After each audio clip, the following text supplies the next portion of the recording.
나에게는 어떤 인생 단어가 있을까요? 풀림이 나에겐 인생 단어입니다. 풀림을 한마디로 쉽게 풀어서 얘기하면 구하라 취하리라. 구하라 취하리가 뭐죠? 기도의 결과가 나타나리라. 그럼 구했으니 저절로 취하게 될까요? 미안하지만 대답은 아닙니다. 기도가 필요하다. 나는 내 인생에서 일어나야 되는 것, 바라는 것들이 굉장히 많습니다. 그래서 그것을 위하여 기도합니다. 그러나 나는 이런 것들은 내 인생에서 일어나면 안 됩니다. 일어나지를 원치 않습니다 하는 것들이 있습니다. 나에겐 장애물이 되는 것입니다. 그것을 위해서 나는 기도합니다. 그러면 기도는요, 내가 원하는 것, 바라는 것들이 일어나기 위해서 기도합니다. 어떤 기도는 아직은 일어나지 않았지만 절대로 일어나서는 안 되는 일들, 내 아들에게, 내 딸에게, 내 가정에게, 내 남편에게 이러한 일들이 생기지 않게 도와주시옵소서. 오늘 교통사고 나지 않게 하시고, 어떤 사기꾼 만나지 않고, 사건 사고에 휘말리지 않고 집으로 돌아올 때 감사 찬양하게 하여 주시옵소서. 이런 장벽을 위해서도 기도해야 되는 것입니다. 그러므로 기도는 모든 걸림돌을 제거합니다. 기도는요, 나의 원수를 미리 막아주는 힘이 있습니다. 기도는요, 동시에 그 모든 것을 내 손에 붙여주신다. 그러므로 기도는 제거합니다. 기도는 막아주십니다. 기도는 내 왼손과 오른손에 하나님이 붙여주십니다. 기도의 결과는 반드시 나타나게 되어 있습니다. 나는 여러분들이 기도라는 힘을 사용하기를 바랍니다. 자, 많은 사람이 기도합니다. 그러나 기도의 힘을 믿으면서, 심지어 기도의 권리, 기도권을 믿으면서도 기도의 결과에 대해서는 믿지 않는 성도를 볼 때 굉장히 안타까움을 갖고 있어요. 기도의 힘은 믿어요. 기도해야 되는 건 알고 있어요. 그러나 그 기도가 결과를 갖고 온다는 건 믿지 못해요. 여러분, 우리가 기도하면은 기도의 결과가 나타나게 되어 있습니다. 할렐루야. 기도는 첫째 제거해 줍니다. 기도는 막아주십니다. 심지어 어떤 것은 어드밴스, 미리 막아주시기도 합니다. 기도는 기도한 결과 내 왼손과 오른손에 하나님이 붙여주십니다. 기도는 제거하고, 기도는 막아주고, 기도는 붙여주십니다. 빌립보서 4장 6절에 보면은 하나님이 기도에 대해서 이렇게 말씀하고 계십니다. 다 같이 아무것도 염려하지 말고 오직 모든 일에 기도와 간구로 너희 구할 것을 감사함으로 하나님께 아뢰라. 아멘. 아뢰라는 것이 뭐예요? 하나님께 고하라는 것입니다. 여러분, 하나님 앞에서 고민과 걱정과 근심 때문에 그냥 멍 때리지 말고 하나님께 아뢰기 시작하십시오. 아뢰면 어떻게 돼요? 기도의 결과가 나타나리라. 할렐루야. 하나님께 구한 것은 반드시 결과가 나타나게 돼 있어요. 세상은 결과가 나오지 않어요. 세상은 내가 노력한 만큼 결과가 나오고 순수하게 이렇게 나오잖아요. 그러나 하나님께 구한 것, 하나님께 아는 것은 반드시 결과가 나타나게 돼 있어요. 제가 기도의 결과를 말씀드릴게요. 쓴물이 단물된다. 절망이 소망된다. 질병이 치유된다. 아니, 완치시켜 주신다. 비전이 실상이 된다. 기도의 결과예요. 그러므로 우리가 무엇이든지 구하라 그랬습니다. 하나님은 무엇이든지 구하라 그랬어요. 그 무엇이든지 속에는 내가 오늘 필요한 것들도 들어있다. 그러므로 기도를 제한하지 않는다. 믿음이에요. 믿음은 기도를 제한하지 않아요. 이것을 구할까? 이것은 하나님 마음에 합할까? 물론 생각하고 구합니다. 그러나 근본적으로 우리가 해야 될 것은 하나님께 아뢰는 것입니다. 하나님은 반드시 응답하십니다. 그러나 뜻에 맞춰서 응답하십니다. 그러므로 그것을 들으시고 뜻에 맞춰 때를 따라 응답하시는 분이 하나님이세요. 나는 하나님이 하실 일, 응답을 기대하면서 구하는 아뢰는 축복이 있을지어다. 할렐루야. 그러므로 큰 문제, 작은 문제, 반드시 풀어야 되는 문제, 중요한 문제, 해결할 수 없는 문제까지도 모든 일에 기도하는 여러분 되길 예수 믿도록 축원합니다.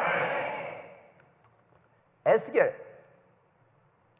오늘 성경 에스겔의 처음 1장 1절의 시작에 여러분 에스겔에 대한 인물 묘사가 아주 세밀하게 디테일하게 되어 있음을 알 수 있어요. 에스겔은 부시의 아들이라 그랬어요. 부시가 누구냐면 유명한 제사장입니다. 당시의 구약 때는 세습제였어요. 레위지파예요.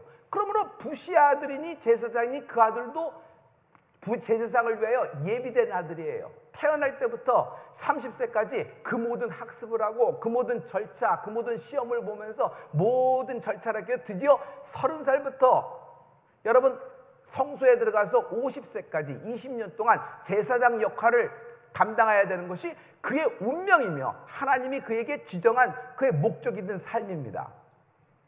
그런데 이렇게 제사장의 운명을 태어난 에스겔이 드디어 생일을 맞이합니다. 성경은 그의 생일을 적어놨어요. 제30년 4월 5일 제30년 4월 5일 성경에 자기 생일이 적혀 있으니 얼마나 자랑스러운 삶이에요. 그가 30살이 됐습니다. 4월 5일을 만났어요. 드디어 30년 동안 예비한 모든 것이 끝나고 한 발을 디뎌서 전혀 다른 세계로 들어갑니다. 판이 바뀌는 순간이에요. 이제는 일반의 삶이 아니라 예비된 삶이 아니라 성소에서 들어가서 제사장 역할을 하는 첫 발을 띄는 제30년 4월 5일 자기 생일을 만난 것이에요. 할렐루야. 근데 그의 생일날 정말 자기가 생각했던 시나리오와는 완전 반대대로 모든 것이 엉망진창 뒤집어져 버린 세계로 자기가 서 있는 자신을 발견하게 됩니다. 오늘부터는 제사장이에요. 그런데 문제는 에스겔이 지금 어디 있냐는 거예요. 지금 에스겔은 이스라엘 예루살렘 성소 앞에 있는 것이 아니에요. 지금 에스겔은 거기서 포로로 잡혀와 바벨론 그발강가 포로 수용소에서 거기서 사로잡힌 자 중에 있는 것이에요. 그래서 에스겔은 사로잡힌 자 중에 있다는 것이 포로라는 것이 그 말이에요. 그러면은 제사장이 성소에 있어야지 제사장 역할을 하는데 그발강가 여러분 바벨론 이방 나라에서 귀신 충만한 나라에서 무슨 성소가 있으면 무슨 하나님을 섬깁니까? 자기가 예루살렘에 있고 성소에 있어야지 그렇게 되는데 드디어 예비된 자기 삶의 정말 역사적인 기념비적인 날 자기는 오히려 포로 신세고 성소와는 동떨어진 사로잡힌 포로 중에 있으니 그의 인생은 거기서 완전히 끝나버린 것이에요. 이것이 오늘 에스겔의 절망입니다.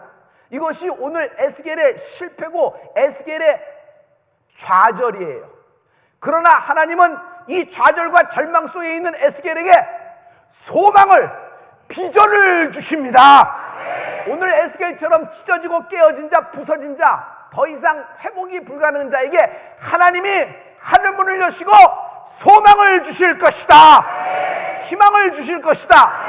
여러분 성경을 읽으면 예수를 만나면은 여러분 난 딱 한마디로 있어요. 난 예수 만난 이후에 반전이 시작되었다. 하나님은 내게 반전을 주십니다. 여러분 모두가 끝났다고 하는 골고다 해골의 언덕 십자가에서 주님은 구원을 이루시는 반전을 시작하시는 것입니다. 그러므로 예수님이 반전 되십니다. 십자가는 반전입니다. 죄인이었던 나, 지옥 인생이었던 나를 하나님이 천국 인생으로, 하나님의 자녀 인생으로 완전히 업사이드 뒤집어 버려 주시는 것입니다. 오늘 반전이 시작된다. 오늘 당신의 기업에, 당신의 가정에, 당신의 죽어가는 자녀들에게 아니 다 엉망진창인 내 인생에 반전이 시작된다. 에스겔을 한마디로 할게요. 시작하기도 전에 실패부터 한 인생. 뭘 한번 시도를 해도 뭘 좀 한번 꿈대로 한번 하다가 실수했으면 그래도 받아들일 만한데 이 남자가 받아들일 수 없으니까 아니 평생 준비하고 드디어 한 발 뛰고 들어가야 되는데 자기는 포로 수용소의 인생이야. 내 나이 30살 드디어 4월 5일 생일을 만나서 성소에 들어가야 되는데 나는 포로 수용소에서 사로잡힌 바 인생이 돼버린 것이에요. 시작부터 실패한 인생. 한 번 더 엎친 데 덮칩니다. 하나님이 에스겔 내 눈에 기뻐하는 것을 취하리라. 자기의 사랑하는 아내가 갑자기 돌연사를 해버립니다. 여러분 에스겔이 지금 30살이에요. 에스겔 와이프의 나이가 몇 살이 있겠어요? 당신은 고대 때니까 잘해야 21 몇 살 되지 않았겠어요? 여러분 20 몇 살 난 여인이 그 아내가 갑자기 돌연사한다고 상상할 수 있겠어요? 하나님은 나를 제사장으로 선택했는데, 우리 아버지는 제사장 역할을 했는데 나는 제사장은커녕 바벨론의 포로 수용소에 와 있고 성소에서 제사장 역할을, 무슨 제사장 역할을 하겠어요? 이방인이 우상이 들끄는 나라인데, 근데 내 사랑하는 아내까지도 어느 날 완전히 돌연사해버린 이 상황이에요. 그런데 이 에스겔 보세요. 이런 절망적인 상황, 모든 것이 물거품되고 끝나버린 상황 속에서도 그는 그발 강가로 나옵니다. 강가에서 뭐하러 나와요? 하나님께 기도하러 나오는 것이에요.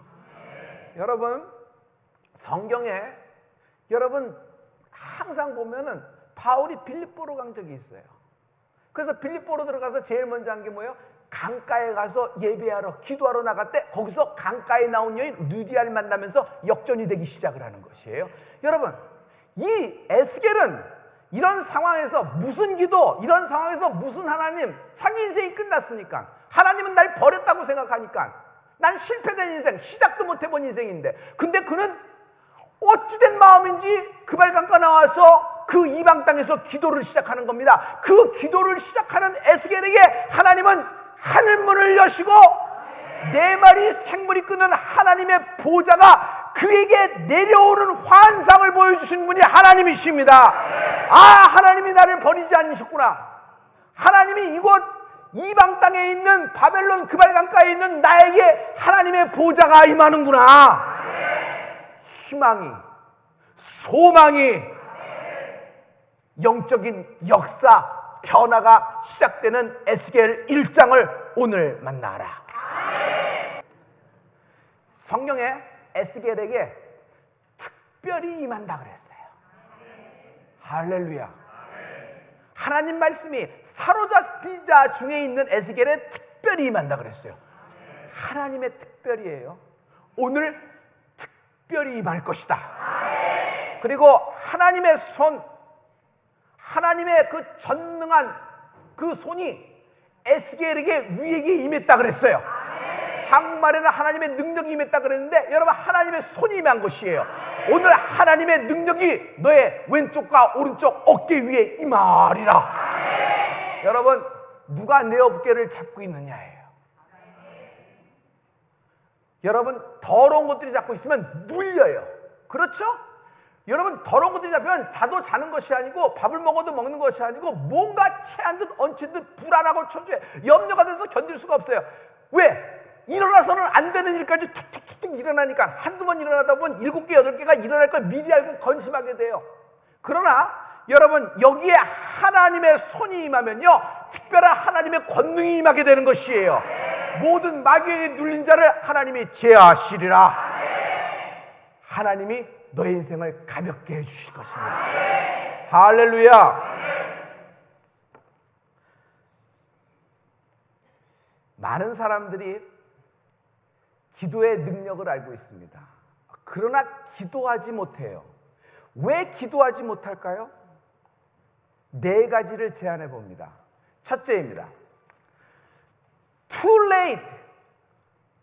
넌 너무 늦었어. 이미 문은 닫혔어. 이제는 기도하긴 너무 늦은 거야. 봐, 모든 일이 상황 종료야. 뭐 하나님도 어떻게 하라고. 뭐 온 길에도 남아있고 뭐 어떻게 실마리 같은 희망이 있어서 기적적으로 하나님이 반전을 시작할 소재가 있어야 될 거 아니야. 그런데 넌 너무 늦었어 라는 얘기예요. 여러분, 에스겔을 잘 알다시피 에스겔의 가장 절적인 부분이 뭐예요? 1장에 이렇게 드라마틱하게 시작하지만 37장에서 드디어 에스겔 골짜기에서 마른 뼈다구들이 다시 하나님의 군대가 되잖아요.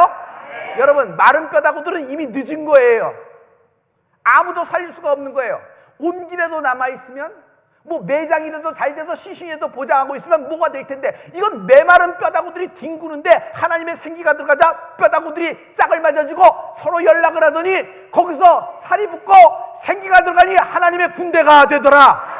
하나님께는 늦은 적이 없습니다. 우평강도, 우리가 생각에 늦었죠. 그러나 하나님은 우평강도를 축복하십니다. 늦은 적 없습니다. 두 번째, 많은 사람이 기도 안 하는 이유 중에 하나가 뭐예요? 여러분, too big. 넌 죄가 너무 커. 네가 생각해도 네 죄가 너무 크지? 그래서 하나님도 널 용서 안 해. 아니, 용서 못 해. 절대로 누구에게 얘기하지 마. 네 죄를 알면 다 도망갈 거야. 하나님도 그래서 네가 아무리 기도해도 응답을 안 하시는 거야. 네 죄는 해결 못 해. 이 마귀의 소리가 끊어질지어다. 결국 이 소리에 여러분 낚이면요, 하나님도 널 포기했어. 하나님도 널 포기했어. 넌 망할 거야. 망한다, 망한다, 망한다. 이게 들리는 거예요. 세 번째, not chosen. 넌 선택받지 못했어. 하나님이 널 사랑 안 해. 그래서 응답이 없는 거야. 그래서 아무리 기도해도 벽에다가 하는 것 같지? 왜 그렇지? 하나님이 널 선택 안 했기 때문이야.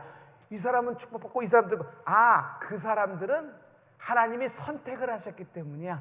38년 12년 혈류병 지붕을 뚫은 내 친구와 그 환자, 하나님이 선택했기 때문이야. 막달라 마리아, 하나님이 선택했기 때문이야. 너는 선택 안 했어. 너는 선택 못 받았어. 그러므로 이제는 기도하지 마. 이제는 넌 기도하지 마. 선택 못 받았어. 이 소리가 뿌리가 뽑혀나갈지어다. 여러분, 하나님은 나를 선택하셨습니다. 더러운 마귀의 소리를 제가 샘플링을 해드릴게요.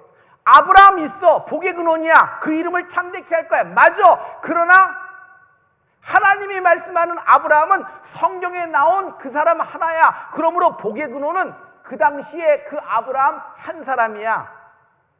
12년 혈류병, 예수님 옷자락을 잡게 됐지. 그래, 맞아. 그렇게 주님은 역사하고 하나님은 사랑이 많으셔. 그러나 12년 혈류병 여인은 주님이 땅을 밟으셨을 때, 지나가셨을 때 옷자락을 잡았더니 그 여인 하나야. 한 명의 여인을 두고 왜 네가 12년 혈류병이 된다 그래? 안 되는 거야. 기생나 한 명이야. 그 사람 하나 용서하신 거야. 그러므로 성경에 나오는 복의 근원 맞아. 그러나 한 명이야. 너는 꿈도 꾸지 마. 이렇게 얘기하는 것이에요. 믿음으로, 오직 믿음으로 난 자는 하나님이 아브라함의 후손이라고 말씀하셨어요. 아브라함의 전 축복은 지금도 시퍼렇게 살아서 우리에게 역사하고 살아있는 것입니다. 할렐루야. 마지막 네 번째, too lazy. 귀찮아. 기도 알죠? 그러나 하기가 귀찮습니다. 기도하는 신용만 할 때니 빨리 결과를 내고 응답을 주세요. 왜? 중간에 프로세스를 다 띄워넣고 싶은 거예요. 왜? 귀찮은 겁니다. 여러분, 처음에 기가 막힌 제품을 개발합니다. 기가 막힌 방법으로 해서 노력과 에너지를 써서 많은 프로세스를 걸쳐서 그 프로덕을 여러분 판매하는 회사를 만들었어요. 잘 나갑니다. 그러나 점점 회사가 맛이 가는 이유가 뭐죠? 귀찮은 겁니다. 그 시간과 노력을 다 들여서 그거 하나 만들지 말고 뭔가 뛰어넘으면서 했으면 좋겠어. 꼭 여기서 국내에서 만들어야 돼? 어디 뭐 중국에서 만들고 어디서 만들고 그쪽에서 잘 쓰나? 좀 싼 데서 좀 만들고 이거 원가 절약을 해야지. 안 그러면 이걸 뭐 딱 어떻게 감당해서? 딴은 맞죠? 그래서 이것 빼고 저것 빼고 저것 빼고 이것 빼고 쉬운 방법을 선택합니다. 왜? 귀찮은 겁니다. 처음에 그것을 런칭하고 갔을 때는 모든 정력과 모든 에너지가 다 들어갔는데 이젠 더 이상 들어가기엔 에너지도 없고 귀찮은 겁니다. 그래서 다 뛰어넘어요. 운동선수가 영광을 갖고 있어요. 그러나 다시 그 영광으로 리턴하기는 굉장히 어려워요. 왜 그렇죠? 나이가 들어서 그런 거예요? 아니요. 귀찮은 겁니다. 그만큼 연습실에 들어가고 그만큼 그 운동을 하려면 여러분 체력, 하체 훈련부터 해야 돼요. 근데 그 하체 훈련을 또 하겠어요? 20대 때 하던 걸? 힘든 겁니다. 그리고 귀찮은 겁니다. 그리고 하는 거 신용처럼 할 테니까 그 결과를 나오려니까 뭔가 잔재주, 뭔가 테크놀로지에 의존을 하는 것이에요. 베이직이 다 빼먹은 거예요. 그래서 맛을 가고 결국 은퇴해야 되는 거예요. 여러분, 영적인 것도 이와 똑같아요. 귀찮은 겁니다. 기도를 알아요. 그러나 기도의 결과도 원해요. 그러나 중간에 기도에 들어갈 에너지가 힘든 거예요. 그때만큼 기도할 수 있을까? 그때만큼 기도할 수 있을까? 아니에요. 여러분, 지금 에스겔은 모든 것이 끝난 상황에서 자기는 완전히 인생이 완전히 폭삭 망한 상황에서 강가로 나와 하나님께 기도하고 있습니다. 여러분, 그 기도가 당신에게 반전을 갖고 오는 것이에요. 다시 기도로 돌아오라. 인생의 기도의 결과가 나타나리라. 하나님 말씀에 이사야서 55장 6절과 7절 말씀입니다. 하나님은 우리에게 이렇게 응답하십니다. 다 같이 너희는 여호와를 만난만 할 때 찾으라. 가까이 계실 때 그를 부르라. 악인은 그 길을, 불의한 자는 그 생각을 버리고 여호와께로 돌아오라. 그리하면 그가 긍휼히 여기시리라. 우리 하나님께로 나오라. 그가 널리 용서하시리라. 아멘. 하나님은 용서하는 분이십니다. 근데 하나님은 어떻게 용서하세요? 널리 용서하는 거예요. 두루두루가 아니에요. 하나님의 널리는 내가 포함되어 있다. 내 죄가 포함되어 있다. 내가 저지른 악이 포함되어 있다. 내 조상의 지긋지긋하게 내려오는 우상 숭배까지도 포함되어 있다. 하나님은 한 번에 용서하신다. 이것이 널리 용서하신다는 것이에요. 야, 우리 집안에 있는 이 DNA, 이 병균, 이 유전적인 요소, 이것들이 이게 쉽게 없어질 수 있을까? 아니에요. 하나님은 능히 완치하시는 분이에요. 그러므로 여러분 널리를 사용해서 말씀하세요. 하나님은 널리 용서하신다. 시작! 내가 포함되어 있다. 그래도 믿겨지지가 않는다. 그래도 이것이 받아들이지가 않는다. 그래도 긴가민가 한다면 여러분 눈을 들어 십자가를 보십시오. 십자가는 그 모든 것을 널리 용서하신 하나님의 용서가 빛나고 있는 것입니다. 하나님은 널리 용서하시는 분이십니다. 둘째, 감사에 내 인생이 달려있다. 변화되기를 원합니다. 뭔가 이쯤에서 변화돼야지 다음 판으로 진입되고, 뭔가 변화돼야지 여태까지 끌고 온 것도, 힘겹게 갖고 온 것도 지킬 수가 있어요. 그냥 가만히 있다고 지켜져요? 여러분, 지키는 것도 보통 힘이 있어서는 지키지 못합니다. 여러분, 영적인 것도 마찬가지예요. 하나님이 오늘 영적인 것을 위에서부터 공급하신다. 할렐루야! 절망의 에스겔의 바벨론 포로 수용소 그발 강가에 나서 기도하는 절망의 에스겔에게 제30년 4월 5일이 오늘 나에게 임한다. 할렐루야. 오늘 하나님 말씀을 보면 기도를 감사와 결부시켜서 말씀하고 있어요. 여러분, 기도를 해야 감사할 수 있어요. 기초 체력이 있어야 힘을 빼는 것처럼 마찬가지예요. 그러므로 기도할 때 하나님과 독대합니다. 하나님과 독대하면 뭐예요? 다 드러나고 다 용서받고 감사할 수 있어요. 그러나 그것보다도 먼저 되는 것이 있으니 하나님의 계명이기 때문에 기도하고 감사하는 것이에요. 하나님 말씀에 항상 기뻐하라, 쉬지 말고 기도하라, 범사에 감사하라. 이는 그리스도 예수 안에서 너희를 향한 하나님의 뜻이니라. 아멘. 할렐루야. 감사에는 인생을 바꾸는 힘이 있어요. 여러분, 인생은 변화돼야 됩니다. 변화되지 못하면 자꾸 주저물러 앉게 돼 있어요. 여러분, 질병, 여러분 변화돼야 됩니다. 지긋지긋한 어떤 문제 덩어리, 하지만 변화시킬 수 있는 분이 하나님이십니다. 오늘 그 반전이 시작되는 것입니다. 기도하십시오. 감사로 당신 인생이 변화될 것입니다. 그러므로 감사는 변화를 일으킨다. 해봐요. 감사는 변화를 일으킨다. 시작! 시작! 하나님은 오늘 감사하는 당신 인생을 변화시키실 것입니다. 반전이 시작되라.